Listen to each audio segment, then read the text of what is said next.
창세기 42장 18절에서 28절까지 말씀을 보도록 하겠습니다. 같이 여러분들 눈으로 따라와 읽어주세요. 사흘 만에 요셉이 그들에게 이르되 나는 하나님을 경외하노니 너희는 이같이 하여 생명을 보전하라. 너희가 확실한 자들이면 너희 형제 중 한 사람만 그 옥에 갇히게 하고 너희는 곡식을 가지고 가서 너희 집안의 굶주림을 구하고 너희 막내 아우를 내게로 데리고 오라. 그러면 너희 말이 진실함이 되고 너희가 죽지 아니하리라 하니 그들이 그대로 하니라. 그들이 서로 말하되 우리가 아우의 일로 말미암아 범죄하였도다. 그가 우리에게 애걸할 때에 그 마음의 괴로움을 보고도 듣지 아니하였으므로 이 괴로움이 우리에게 임하도다. 르우벤이 그들에게 대답하여 이르되 내가 너희에게 그 아이에 대하여 죄를 짓지 말라고 하지 아니하였더냐. 그래도 너희가 듣지 아니하였느니라. 그러므로 그의 핏값을 치르게 되었도다 하니 그들 사이에 통역을 세웠으므로 그들은 요셉이 듣는 줄을 알지 못하였더라.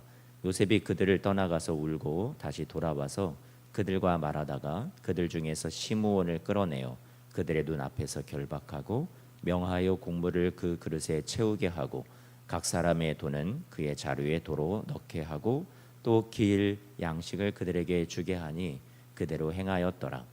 그들이 곡식을 나귀에 싣고 그곳을 떠났더니 한 사람이 요관에서 나귀에게 먹이를 주려고 자루를 풀고 본즉 그 돈이 자루 아귀에 있는지라. 그가 그 형제에게 말하되 내 돈을 도로 넣었도다. 보라 자루 속에 있도다. 이에 그들이 혼이 나서 떨며 서로 돌아보며 말하되 하나님이 어찌하여 이런 일을 우리에게 행하셨는가 하고. 아멘. 사랑하는 성도 여러분, 오늘도 요셉의 이야기로 여러분과 함께 말씀을 통해서 은혜 나누기를 원합니다. 요셉은 17살의 나이에 형들에게 버림을 받고 팔려서 애굽 땅으로 가서 종살이를 하다가 감옥에 갇히는 등 무려 13년이라는 시간이 고난의 시간으로 지나게 됩니다. 나이 30이 되고 그리고 애굽의 총리가 되고요. 총리가 된 지도 오늘 말씀의 본문은 이제 9년이라는 시간이 더 흘러서 애굽 땅에 7년의 풍년이 지나고 또 2년의 흉년이 지나가고 있던 때였습니다. 지금까지 요셉은 충분한 시간과 권력이 있었습니다. 30세 총리가 되었을 때 고향 사람을 보내어서 자신의 소식을 알리거나 보란듯이 금이 환영하는 멋진 복수를 할 수도 있었습니다. 그런데 요셉은 9년 동안 자신의 상처를 그냥 덮어두죠. 그리고 바쁘게 지냅니다. 일 속에 파묻혀서 7년간 풍년 때의 나라에 먹을 곡식을 열심히 저장하게 하고 또 2년간 흉년에 알뜰하게 곡식을 또 풀어서 주위에 기근에 시달리는 사람들을 도와주고 생명을 살리는 일을 합니다. 그런데 어느 날 덮어두고만 있었던 상처가 다시 되살아납니다. 요셉의 형들이 흉년으로 인해서 애굽으로 식량을 구하러 찾아왔기 때문이죠. 요셉은 형들을 보는 순간 어땠을까요? 만감이 교차했을 겁니다. 형들이 자신을 구덩이에 빠뜨리고 죽일까 팔아버릴까 의논했던 그 상처의 말들도 다시 떠올랐을 겁니다. 요셉은요 자신이 누군지 알리지 않고 형제들을 곤란에 빠뜨립니다. 형들을 정탐하러 온 첩자들이다 하면서 거칠게 대하고 감옥에 가두는 이야기가 저와 여러분들이 읽었던 오늘 본문 말씀에 나오고 있습니다. 여러분들 생각하실 때 요셉이니까 신앙이 훌륭한 사람이니까 부드럽게 용서했을 것이다 라고 우리가 생각을 하지만 아니요, 오늘 본문에 나오는 요셉의 모습은 화도 냅니다. 요셉도 용서라는 것이 어려웠던 사람이라는 것을 우리는 말씀을 통해서 알 수 있을 것 같습니다. 그래서 창세기 42장 7절 말씀에 보니까 요셉이 보고 형들인 줄 아나 모르는 채 하고 엄한 소리로 그들에게 말하였다 하면서 이들을 첩자라고 그렇게 이야기를 하며 3일 동안 가두는 그런 요셉의 모습을 17절 말씀에 보여주고 있습니다. 사람을 용서하는 것, 그거는 참 어려운 일인 것 같습니다. 교회에 와서 봉사도 헌신도 다 할 수 있을 것 같은데 나라의 살림을 잘 관리해서 흉년을 또 잘 지나가는 것도 요셉이 할 수 있고 자신이 있는데, 그런데 용서라는 것은 요셉 자신도 너무나도 어려웠을 것이라는 생각을 하게 됩니다. 교회에 오면 용서하라는 말씀을 여러분들도 참 많이 듣습니다. 그런데 하나님은 어떻게 여러분들에게 말씀하시냐면 에베소서 4장 31절 32절 말씀에 보니까 너희는 모든 악독과 노함과 분냄과 떠드는 것과 비방하는 것 모든 악의와 함께 다 버리라고 말씀하시면서 서로 친절하게 여기고 불쌍히 여기고 서로 용서하라고, 그리스도께서 우리를 용서하셨던 것처럼, 하나님이 그리스도 안에서 우리를 용서하셨던 것처럼 우리도 용서하라고 성경은 말씀해 주고 있습니다. 우리가 항상 씨름하고 있는 문제는 용서하라는 하나님의 뜻과 또 우리가 경험한 그 깊은 아픔의 상처의 그 간극을, 이것을 도저히 어떻게 줄일 수 있는지, 우리는 어떻게 이 둘을 화해시킬 수 있는지 우리로서는 감당하기가 어렵고 만만치가 않을 때가 있죠. 나는 지금도 이 상처가 너무나도 아파 죽겠는데 하나님은 나에게 마치 고도의 높은 수준의 성자의 수준의 신앙을 원하시는 것 같이 느껴질 때가 있습니다. 우리는 이렇게 생각할 수 있죠. 내가 아팠던 만큼 그들도 아파야 되지 않을까? 그들도 힘들어보고 심판받아 그들이 회개하는 것도 좀 보고 그래야 내 속이 시원해지고 그 다음에 그런 모습을 바라보고 난 이후에 내가 용서해 줄 마음의 여지가 생기는 것 아닌가? 하나님이 공의의 하나님이시라면 좀 저들을 향해서 어떻게 해주셔야 되는 것 아닙니까? 라고 우리가 그렇게 생각할지 모르겠습니다. 그럴 때 하나님께서 우리에게 주시는 말씀은 로마서 12장 19절 말씀이죠. 이렇게 말씀합니다. 내 사랑하는 자들아, 너희가 친히 원수를 갚지 말고 하나님의 진노하심에 맡기라. 기록되었으되 원수 갚는 것이 내게 있으니 내가 갚으리라. 주께서 이렇게 말씀하셨습니다. 요셉은 3일 동안 감옥에 가뒀던 형들을 풀어주면서 시므온을 결박하여 붙잡아두고 나머지 형들은 이제 가서 고향집에 있는 동생 베냐민을 데리고 오라고 모두 가족 모두를, 형제 모두를 그 고향집으로 돌려보냅니다. 이때 우리는 형들의 지난날의 잘못을 깨닫도록 다루시는 하나님의 손길을 말씀 속에서 우리가 볼 수 있습니다. 그래서 요셉이 동생 베냐민을 데려오라고 이들을 다시 집으로 돌려보낼 때 42장 21절 오늘 본문 말씀인데요, 보니까 이렇게 말합니다. 우리가 서로 말하되 우리가 아우의 일로 말미암아 범죄하였도다. 그가 우리에게 애걸할 때에 그 마음의 괴로움을 보고도 듣지 아니하였으므로 이 괴로움이 우리에게 임하도다. 우리가 아이에 대하여 죄를 지어서 그의 핏값을 치르게 되었도다. 공동으로 죄의 고백을 하게 되죠. 형들의 지난달의 잘못을 하나님께서 다루시는 모습을 하나님께서 이 형들의 마음속에서 역사하시는 것을 보게 됩니다. 이 말을 들었던 요셉은 잠시 밖에 나가서 울다가 다시 들어오지요. 24절 말씀에 나오고 있는데 다시 나가서 울다가 들어옵니다. 형들이 전혀 잘못도 모르고 깨닫지도 못하는 그런 형편없는 모습인 줄 알았는데 요셉의 형들의 모습에서 변화의 작은 씨앗의 희망을 요셉이 보았는지도 모르겠습니다. 하지만 형들의 변화되는 모습, 자신의 잘못을 뉘우치는 모습을 분명히 보아 알았지만 요셉은 그들의 진실을 좀 더 확인해 보기 위해서 형제 중에 시므온만 결박하고 나머지 형제들에게 집에 가서 베냐민을 데려오라고 명령하는 그 이야기가 계속 나오고요. 애굽에서 아버지께로 집으로 돌아간 형제들이 자초지종을 설명하고 베냐민을 데리고 가려고 하는데 아버지가 슬퍼하죠. 야곱이 슬퍼합니다. 이때 유다가 자신의 생명을 담보로 걸고 그리고 희생의 자리에 나서죠. 그 말씀이 내일의 본문의 말씀이에요. 창세기 43장 9절 말씀에 나오죠. 내가 그를 위하여 담보가 되리니 라고 이야기하고 있습니다. 그리고 아버지께로부터 허락을 받아내죠. 형제 중에서 유다가 가장 먼저 하나님의 다루심을 받는 그런 내용이 성경에 나오죠. 지난주 목요일 날 제가 여러분들에게 내 인생의 창세기 38장이라는 설교를 통해서 유다 이야기에 대해서 말씀을 드린 적이 있었습니다. 하나님이 어떻게 다루시는지를요.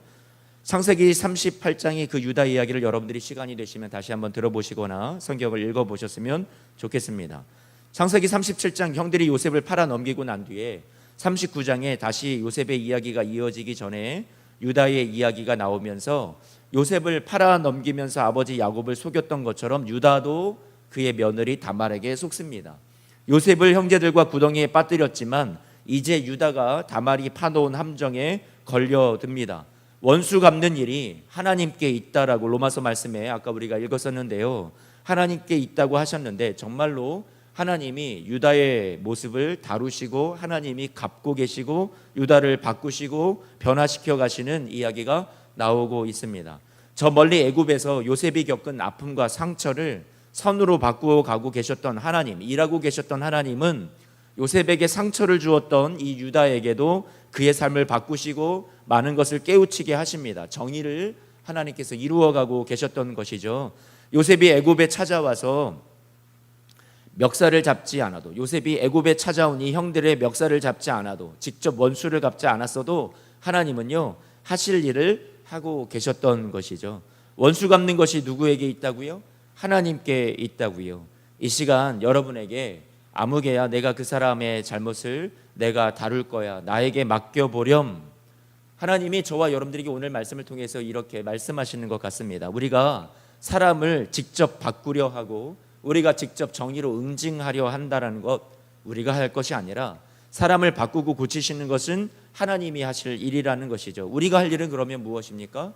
우리가 할 일은 용서요, 하나님께 모든 것을 맡기는 것뿐입니다. 용서란 남을 용서함으로써 하나님이 나보다 정의를 실현하는 데 더 뛰어난 분이심을 믿는 것이에요.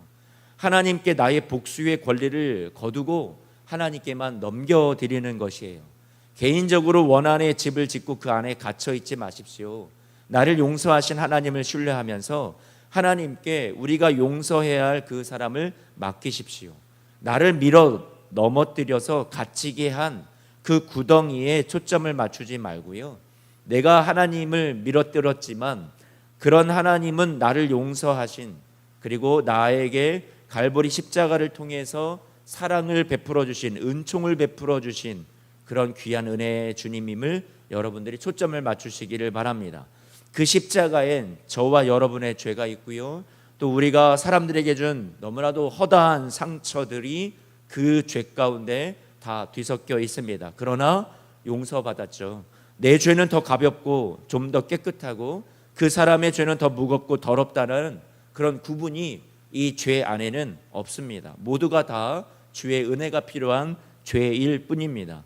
예수님은 여러분이 대신 죽을 만한 가치가 있었기 때문에 용서하시고 은혜를 베풀어 주셨듯이 동일하게 지금도 상처받고 여러분들이 아파하는 그 사람을 위해서도, 내게 어쩌면 원수 같은 사람을 위해서도 우리 주님은 그를 위해 죽을 가치가 있고 용서할 가치가 있다고 생각하고 계십니다. 여전히 그에게 은혜를 베풀어 주실 겁니다. 내가 하나님이 가치 있게 여기신 그 사람을, 하나님이 가치 있다 여기신 그 사람을 내가 가치 없다 할 수 없어요. 용서는 은혜를 받은 우리가 은혜를 다시 흘려보내 주어야 하는 우리의 사명이고 우리의 일입니다. 우리는 은혜의 통로가 되고 은혜의 전달자가 되어야 할 거예요. 수없이 설교를 듣습니다. 그렇지만 우리는 용서라는 것이 쉽지 않다라는 것을 잘 압니다. 성경에서 말하는 용서라는 것은 이 단어의 뜻 자체에 자신을 풀어준다라는 의미가 담겨 있습니다.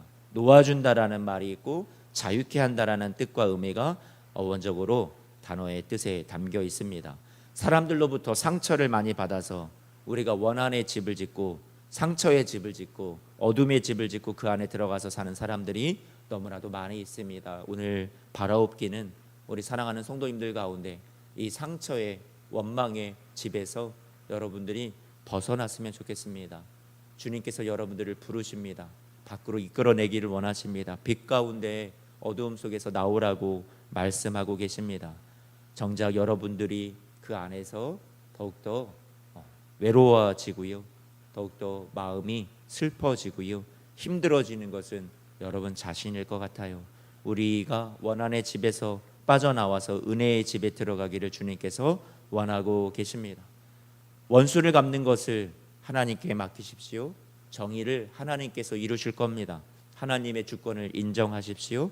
하나님께서 나의 상처도, 내게 일어난 구덩이에 던져지고 배신을 당하고 억울한 누명을 쓰고 감옥에 갇히고 잊혀지는 일을 당한 그 모든 것도 하나님이 합력해서 선을 이루어 주시고 내 삶에 역사하여 주실 것을 믿고, 동시에 내 눈앞에 보이지 않는 것 같지만 그 사람도 반드시 하나님께서 다루어 가실 것을 여러분들이 오늘 그것을 믿고 하나님께 맡겨드리고요, 우리의 미래도, 우리의 과거도, 우리의 형제도 하나님께서 일하고 계심을 우리가 바라보며 오늘 주님 앞에 내 자신이 은혜로 말미암아 받아들여지고 죄의 용서받은 것을 우리가 기억하여 우리가 이전에 은혜가 아니면 주님 앞에 결코 받아들여질 수 없었던 죄인임도 기억하며, 그래서 오늘은 은혜 받은 자로서 상처를 뛰어넘어 은혜의 향수를 주위의 많은 사람들에게 그리스도의 향기를 널리 뿌리며 살아가실 수 있는 저와 여러분들 되시기를 주님의 이름으로 부탁을 드립니다. 오늘 같이 여러분들과 고백하고 싶은 찬송이 있는데요, 오늘 이 하루도 우리 같이 이 고백을 드렸으면 좋겠습니다.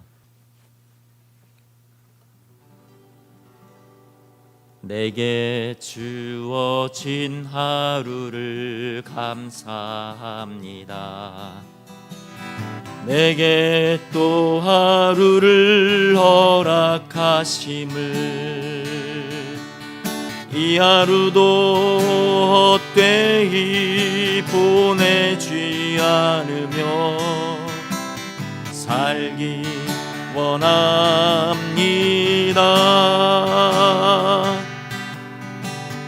이런 은총 받을 만한 자격 없지만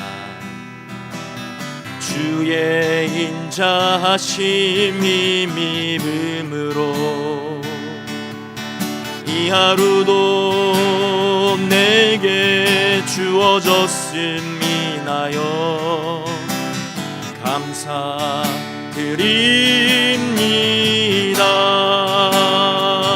이 하루도 정직하게 하소서.